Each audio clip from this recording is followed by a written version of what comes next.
10월 16일 수요일 기도를 돕는 그 사랑 매일 묵상 오늘은 시편 74편 18절에서 23절입니다.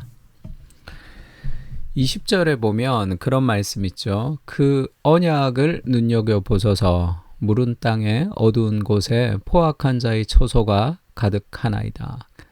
그러니까 지금 이스라엘 성전이 멸망하고 그리고 악인들에 의해서 짓밟히는 그런 고통스러운 세상 속에서 그 언약을 눈여겨보소서, 언약을 붙들죠. 그래서 오늘은 20절에 있는 그 언약을 눈여겨보소서라는 제목을 중심으로 말씀을 좀 나누려고 합니다. 언약이 어려움을 넘어서게 한다.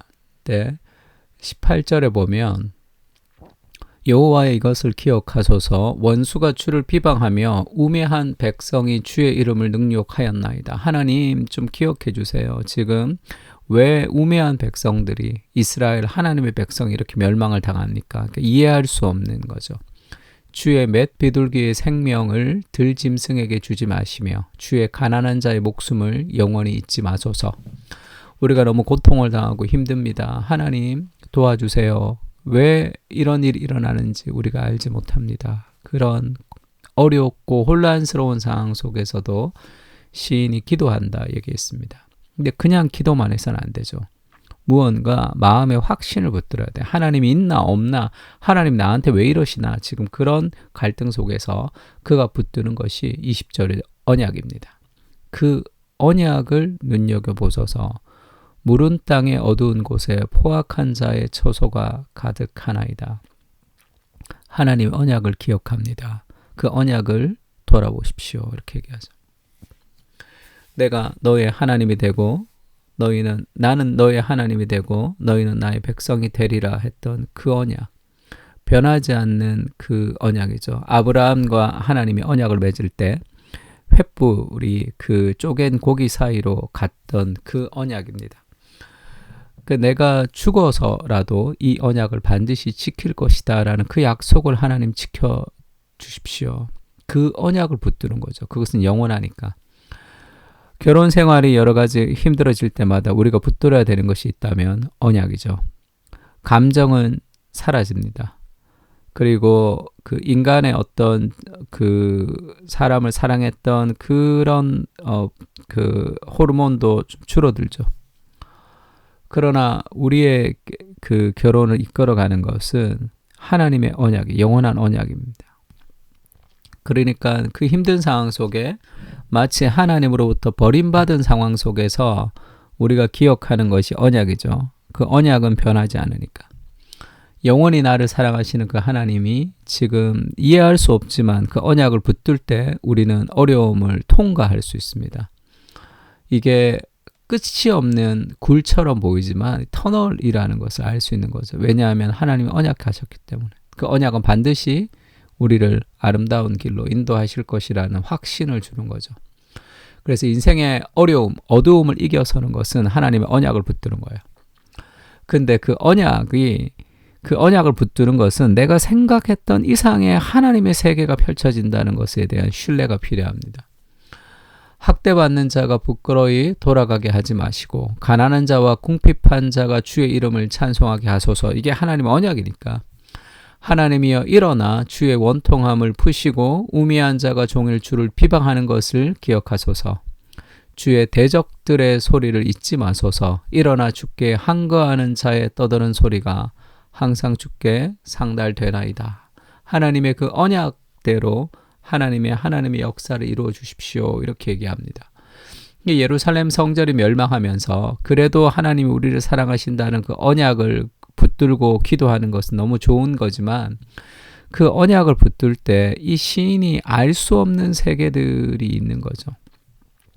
예루살렘 성전이 멸망해서 그것이 너무 힘듭니다. 너무 고통스럽습니다. 지금 그렇게 기도하면서 언약을 붙드는데 결국 예루살렘 성전이 무너진 이유를 알지 못합니다. 왜 하나님의 성전이 무너졌을까? 그래서 고작 구약에서 그나마 시간이 많이 흘러도 포로에서 다시 돌아오고 난 뒤에 여전히 우리는 하나님의 백성이구나 이런 걸 느끼는 정도예요. 근데 예루살렘 성전은 무너지고 결국은 헤롯의 성전까지도 예수님이 무너진다 얘기하죠. 그러면서 요한복음에 그렇게 얘기합니다. 이 성전을 내가 3일 만에 이 성전을 헐라 내가 3일 만에 다시 세우리라 이렇게 얘기하니까 이 성전이 46년 동안에 지었는데 네가 어떻게 3일 동안에 일으키겠느냐? 이 무슨 말이냐? 예수님이 그렇게 얘기하죠. 성전된 자기 육체를 가리켜 말씀하신 것이라. 그때는 몰랐습니다. 그러나 죽은 자 가운데서 살아난 후에야 제자들이 말씀하신 것을 기억하고 성경과 예수께서 하신 말씀을 믿었죠.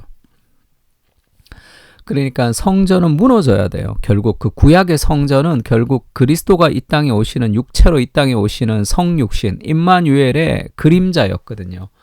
그러니까 성막의 시대가 있었고 성전의 시대가 있었고 예수님이 임마누엘로 우리와 함께 오셨잖아요. 그러면 이 성전의 기능이 다 없어진 거예요. 실제가 왔으니까 이제 그림자가 아니라 그 실제가 온 거예요. 예고편을 보여주다가 이제 정말이 이제 온 거죠. 본편이 왔습니다. 그래서 그 성전이 무너지고 그리스도가 이제 성전이 되시는 거죠. 예수님의 육체가. 그리고 나서 성전은 성령이 계시기 성전이죠. 건물이 뭐 어떻게 거룩한 건물이라는 게 있을 수 없잖아요. 그 안에 거룩한 성령이 계시기 때문에 하나님이 계셔서 성전, 거룩한 전이 되는 거죠. 그 그리스도가 이 땅에 오셔서 그리스도가 성전이 되셨고 이제는 예배당이죠. 건물은 성전이 아닙니다. 너희는 그리스도의 몸이요 지체의 각 부분이라 하니까 우리가 그리스도의 몸으로 이 공동체가 있는 거죠. 그리고 너희도 성령 안에서 하나님이 거하실 처소가 되기 위하여 그리스도 예수 안에서 함께 지어져 가느니라 이런 말씀도 있고 또 너희가 하나님의 성전인 것과 하나님의 성령이 너희 안에 계시는 것을 알지 못하느냐. 우리가 성전이 된 거죠. 나라는 개인이 성전이 되었고 그리고 우리 공동체가 성전이 된 겁니다.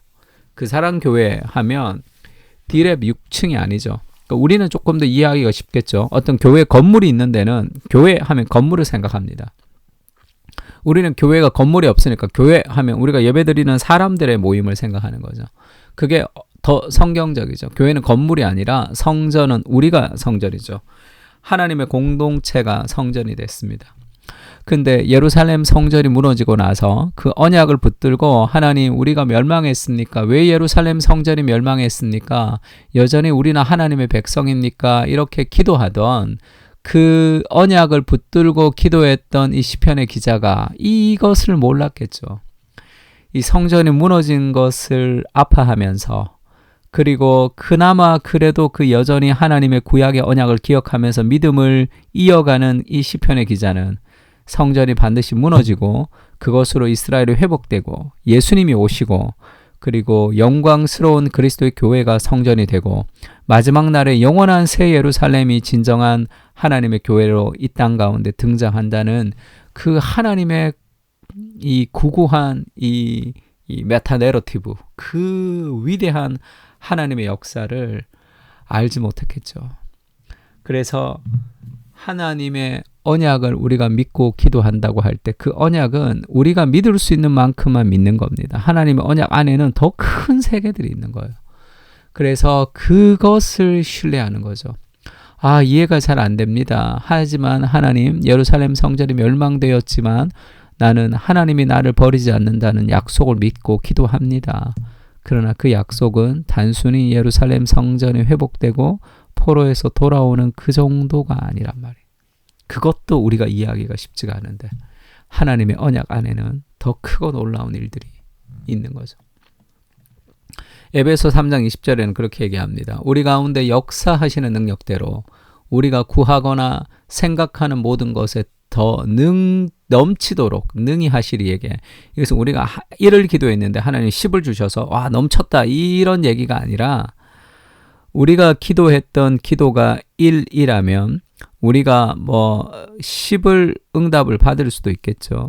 그러나 그 우리가 기도했던 그 기도의 응답은 원래는 10이 아니라 어마어마한 세계에 더 큰 하나님의 세계가 있는 거예요. 우리가 느끼지 못하고 누리지 못하고 우리가 이 땅 가운데 경험하지 못할 수도 있습니다.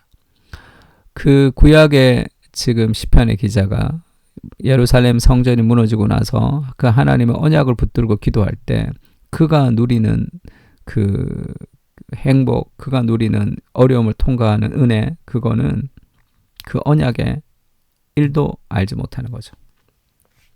이 광대한 시대, 그렇지만 그 언약을 붙들고 기도하는 그의 기도를 통해 하나님께서 더 크고 놀라운 일을 이루시는 거죠. 그러니까 하나님의 크심을 기억할 때 우리는 이 땅의 삶을 더 붙들고 언약을 붙들면서 내가 붙들고 기도하는 언약은 내가 느끼는 것보다 더 크고 장구한 세상 가운데 하나님의 역사를 이루어 간다는 것을 바라보면 이해할 수 없어도 하나님을 신뢰하는 마음들이 점점 커집니다. 어두운 시대를 이기는 힘은 하나님의 언약이죠. 변하는 세상 속에서 그 무엇도 우리의 위로가 기초가 될 수 없습니다. 오직 변하지 않는 주님의 말씀만이 우리 인생을 비춰줄 수 있습니다.